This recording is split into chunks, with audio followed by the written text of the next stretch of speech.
D'où vient le succès de la Tudor Pelagos? Quelle différence avec les Black Bay? Quels sont les différents modèles de la gamme Pelagos? Et d'où vient ce nom Pelagos? Bonjour, c'est Philippe de Watchwow Toquet Toquante, j'espère que vous allez bien. Aujourd'hui, je suis ravi de vous présenter la Tudor Pelagos, une montre de plongée devenue incontournable. Je vous explique également pourquoi j'ai choisi d'acheter la première version de la Pelagos. Mais vous ne serez peut-être pas d'accord avec moi, si c'est le cas, n'hésitez pas à me le dire, mettez-le moi en commentaire. Tudor est maintenant bien connue et respectée, alors qu'il n'y a pas si longtemps, cette marque a presque failli disparaître. Bien que Tudor ait été créée en 1926 et réellement active depuis 1932, cette marque a connu un âge d'or entre le milieu des années 50 et la fin des années 70. Ce succès était le résultat de produits de qualité proposés à des prix accessibles, en tout cas plus accessibles que les Rolex, et c'était bien ça l'objectif initial de Hans Wilsdorf, le fondateur de ces deux marques. Mais ce succès fut également dû à des partenariats légendaires avec la Marine nationale française et l'US Navy. Cependant, Tudor a traversé une période particulièrement difficile dans les années 1990 et au début des années 2000. Durant cette époque, la marque souffrait d'un manque de reconnaissance d'identité propre, étant systématiquement comparée à Rolex, sa grande sœur. Elle fut même qualifiée de Rolex des pauvres.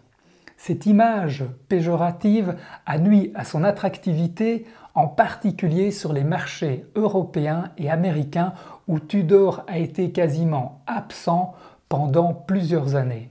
La relance de Tudor a débuté en 2012 avec l'arrivée de deux montres de plongée, l'héritage Black Bay et la Pelagos. Ces modèles marquent le grand retour de Tudor dans le segment des montres de plongée. Après plusieurs décennies d'absence notable des Tudor Submariner, car à l'époque le terme de Submariner était aussi bien utilisé pour les Tudor que pour les Rolex.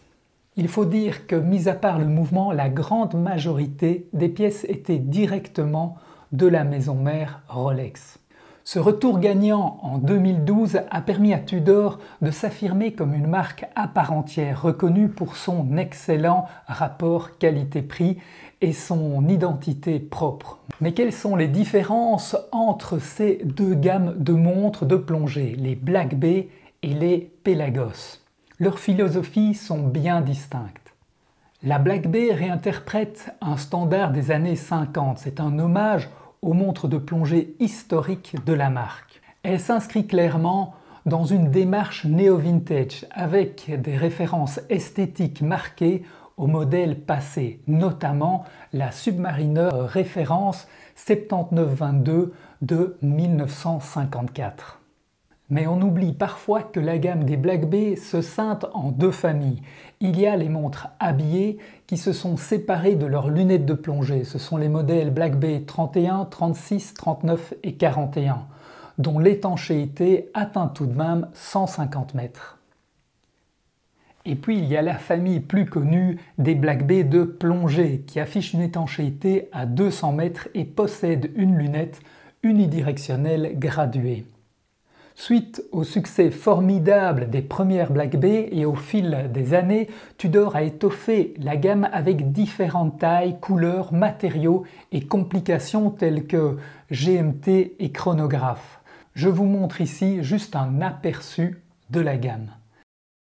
La Pelagos, quant à elle, est une montre de plongée professionnelle moderne, axée sur la technologie et l'innovation. Elle se distingue par l'utilisation du titane et une étanchéité initiale poussée à 500 mètres. Mais entre-temps, certains modèles comme les FXD sont limités à 200 mètres. Et d'un autre côté, la Pelagos Ultra atteint maintenant 1000 mètres de profondeur. La gamme Pelagos reprend donc des montres-outils modernes au style plus épuré et fonctionnel. Mais d'où vient le nom de Pelagos? Pélagos vient du grec ancien et signifie haute mer ou océan profond, soulignant sa vocation professionnelle. Bien que, comme je viens d'expliquer, certains modèles comme la Pélagos 39 et la Pélagos FXD se limitent à 200 mètres de profondeur. Ce qui, nous sommes bien d'accord, est déjà pas mal, mais la tendance générale est que les montres de plongée ne commencent qu'à partir de 300 voire 500 mètres de profondeur. À partir de 2015, Tudor effectue un nouveau tournant majeur en passant sur ses calibres maison. La stratégie de Tudor de s'affirmer comme une marque à part entière se renforce alors avec le développement de ses propres mouvements. En 2015 pour la Pélagos et en 2016 pour la Black Bay, Tudor remplace les calibres ETA qu'il utilisait jusque-là par ses propres calibres. Au passage, la réserve de marche passe de 40 à 70 heures avec en plus la certification COSC pour la précision. Les différences entre les modèles Pélagos. La gamme Pélagos s'est bien étoffée depuis son lancement, offrant des variations adaptées à différents besoins tout en conservant son identité de montre technique. Si l'on compare les principaux modèles de Pélagos, on constate qu'elles sont toutes en titane, mis à part le chronographe dont le boîtier est en carbone. Tous les inserts de lunettes sont en céramique et à partir de 500 mètres de profondeur, elles ont toutes une valve à hélium. J'avoue que pour moi, il y en a une qui dénote. C'est la Pélagos 39 qui me semble être une Black Bay au look Pélagos.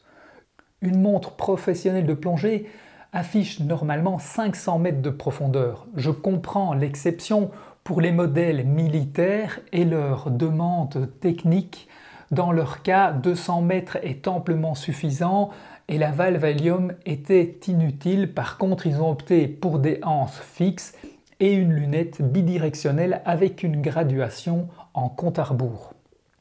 Mais pour la Pélagos 39, je ne suis pas convaincu, je trouve qu'elle fait moins pro. Alors dites-moi ce que vous en pensez, écrivez-moi ici en dessous si vous pensez que la Pélagos 39 est une véritable Pélagos professionnelle. En tout cas, avec la Pélagos Ultra, ses 1000 mètres de profondeur et ses 43 mm de diamètre, là on ne se pose pas la question, mais c'est à oublier pour les petits poignets. J'en arrive à la description et aux spécifications techniques de la première Tudor Pélagos, la 25500 TN pour titane, avec mouvement ETA 28-24. La première génération de la Tudor Pélagos, lancée en 2012 et produite jusqu'en 2015, est un modèle emblématique de la relance de la marque. C'est également la première montre en titane chez Tudor et chez Rolex. Son boîtier de 42 mm en titane est entièrement satiné. Elle est étanche jusqu'à 500 mètres et dotée d'une valve à hélium à 9 heures. Sa couronne est vissée, ornée du logo Tudor et préservée par un protège-couronne. L'épaisseur de la montre est de 14 mm, verre compris. Ce dernier est un verre saphir plat et traité anti-reflet sur la face inférieure. La lunette unidirectionnelle est épaisse et garantit une bonne prise en main. Elle est en titane avec un disque en céramique noire mat et des chiffres luminescents. En fait, tout est mat sur cette montre, le titane brossé de son boîtier, le cadran granuleux et l'insert de sa lunette. Ça lui donne un look super professionnel et très technique. Les index du cadran sont appliqués carré, rectangle, triangle à 12 heures, recouverts de Superluminova pour une lisibilité parfaite. De jour, on a l'impression que ce sont des petites pastilles ou des petites briques de matière luminescente à moitié insérées dans l'inclinaison du rehauts. L'aiguille des heures et des secondes arbore le design distinctif et carré que l'on nomme Snowflake.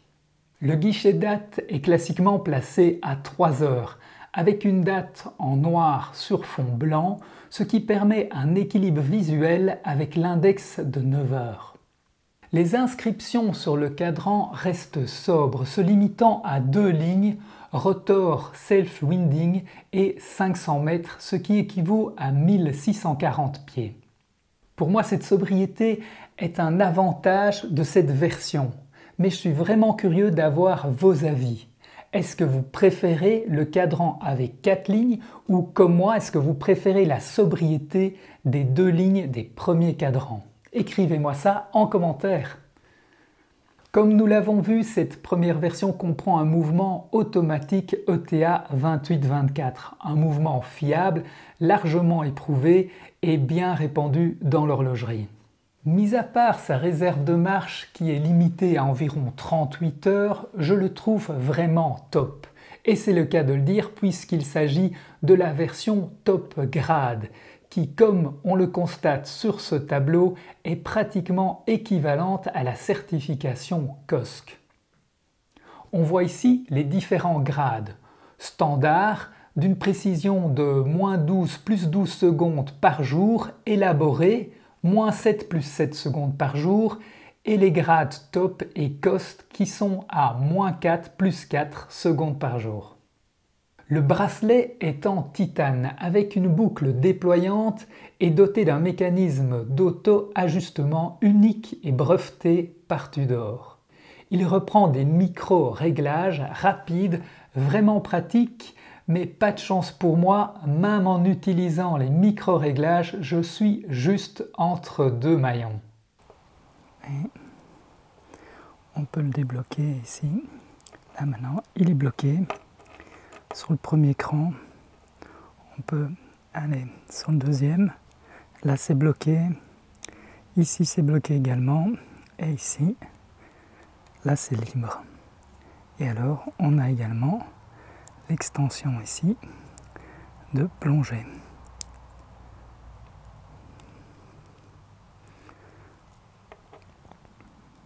Il y a également un bracelet en caoutchouc avec une rallonge pour la combinaison de plongée.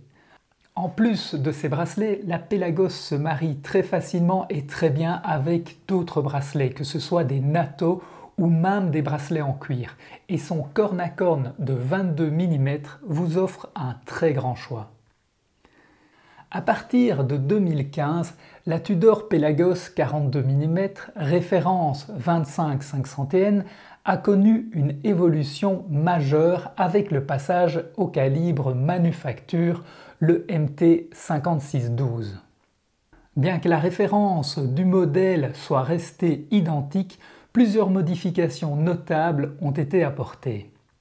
Même si ça ne se voit pas, le changement principal, c'est le mouvement. Le TA 28-24 a été remplacé par le calibre Tudor 56-12. En plus d'être certifié COSC, comme nous l'avons vu, ce mouvement a une réserve de marche considérablement améliorée, passant de 38 heures à 70 heures. Presque imperceptible, l'épaisseur du boîtier a changé. La nouvelle version est légèrement plus épaisse, passant de 14 à 14,3 mm. Les modifications les plus visibles sont sur le cadran. Il aborde désormais 4 lignes de texte au lieu de 2, Pelagos et certification du mouvement COSC s'ajoutant aux informations d'étanchéité. Il y a également l'index lumineux à 3 heures qui équilibrait la date sur la première version, mais qui a été supprimé. Mais pourquoi ai-je choisi cette première version de la Pelagos alors que d'occasion, pour quelques euros de plus, j'aurais pu avoir la version avec le calibre maison? Avec la nouvelle version de la Pelagos, j'ai l'impression de retrouver la même dérive que chez Rolex. Il y a certes des avancées très intéressantes, comme 70 heures de réserve, mais certaines évolutions comme l'ajout de texte à 6 heures et la suppression de l'index lumineux à 3 heures vont à l'encontre de la recherche première d'efficacité.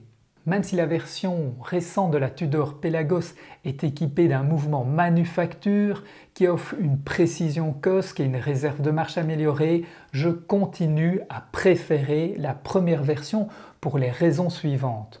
Sur le marché de l'occasion, la version avec le mouvement ETA est un petit peu plus accessible financièrement, mais d'après moi, ce n'est pas l'élément qui doit être décisif.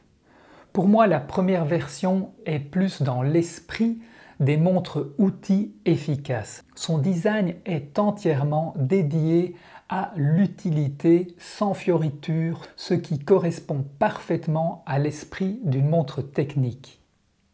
Comme je vous l'ai dit, la présence de l'index lumineux à 3 heures à côté du guichet d'âtre offre un équilibre visuel au cadran que les nouvelles versions n'ont plus. La sobriété des 2 lignes de texte sur le cadran contribue à la lisibilité et à l'esthétique épurée de la montre. Ce qui n'est pas utile est inutile. L'entretien de la première version est plus facile et plus abordable. Le mouvement ETA 28-24 est réputé pour sa robustesse, sa fiabilité et sa facilité d'entretien grâce à la disponibilité de ses pièces et la familiarité des horlogers avec ce calibre. Il y a également une différence d'épaisseur, mais de 0,3 mm, c'est vraiment minime et je ne suis pas certain que le confort au poignet soit différent. Mais donnez-moi votre avis, je suis vraiment curieux de savoir ce que vous en pensez. Et vous, quelle version choisisseriez-vous? La nouvelle version avec son calibre et sa grande réserve de marche ou la première version plus sobre? Mettez-moi ça en commentaire. Comparer la Tudor Pelagos à la Rolex Submariner peut être pertinent puisque pendant des années, au départ, ces deux montres ont partagé beaucoup de pièces, le cadran, les index, les aiguilles, les bracelets et j'en passe, mis à part évidemment les mouvements. Si la Rolex Submariner est devenue au fil du temps une montre presque habillée et orientée luxe avec un prix qui a suivi cette évolution, elle a pourtant eu des débuts relativement humbles, étant à l'origine une montre outil pure et dure, même si son prix a toujours été à la hauteur de ses ambitions.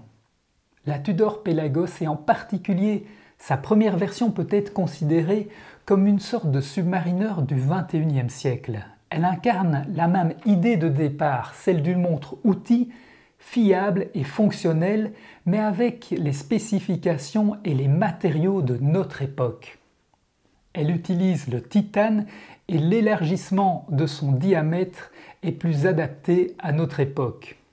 D'après moi, mais si vous n'êtes pas d'accord, n'hésitez pas à me l'écrire, on peut la considérer comme étant la digne héritière de la philosophie des premières Submariners. Elle est ce que serait une Rolex Submariner si elle sortait aujourd'hui pour la première fois, l'essence de ce qu'est un garde-temps fonctionnel et utile. Encore une fois, si vous n'êtes pas d'accord, n'hésitez pas à me l'écrire et à me donner vos arguments. Alors je vais comparer cette Tudor Pelagos avec d'autres montres pour que vous puissiez vous rendre compte du format, de l'épaisseur et du design par rapport à d'autres montres qui sont peut-être plus connues, que vous connaissez peut-être et que vous avez déjà eu en main. Alors ici donc je la compare à une Seiko Prospex, une Seiko Turtle qui a plus ou moins le même diamètre. Vous voyez qu'elles ont toutes les deux un cadran tout à fait mat. On voit au niveau de l'épaisseur la différence. Elles sont toutes les deux bien lisibles. Ici je la compare à une Sinn U50 qui est vraiment une montre également professionnelle qui est étanche aussi à 500 mètres avec un cadran spécial. C'est une série spéciale, donc un cadran rayé. Je vous ai fait une vidéo sur cette montre que vous pouvez retrouver sur la chaîne. Donc un design dans le même style que la Pelagos, c'est-à-dire vraiment une recherche d'efficacité, une recherche de... Oui, c'est vraiment le côté technique et le côté efficace de la montre. Ce qui manque sur cette Zin U50, c'est la facilité au niveau du bracelet.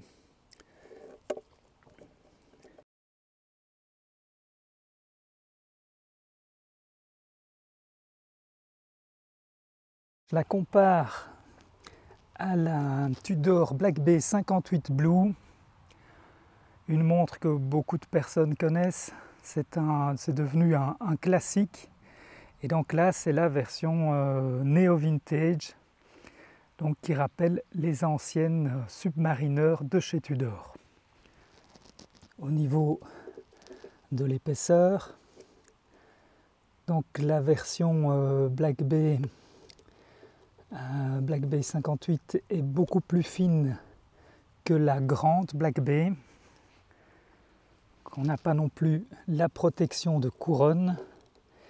Et on a un côté beaucoup plus brillant. Donc il y a des côtés qui sont vraiment complètement brillants ici.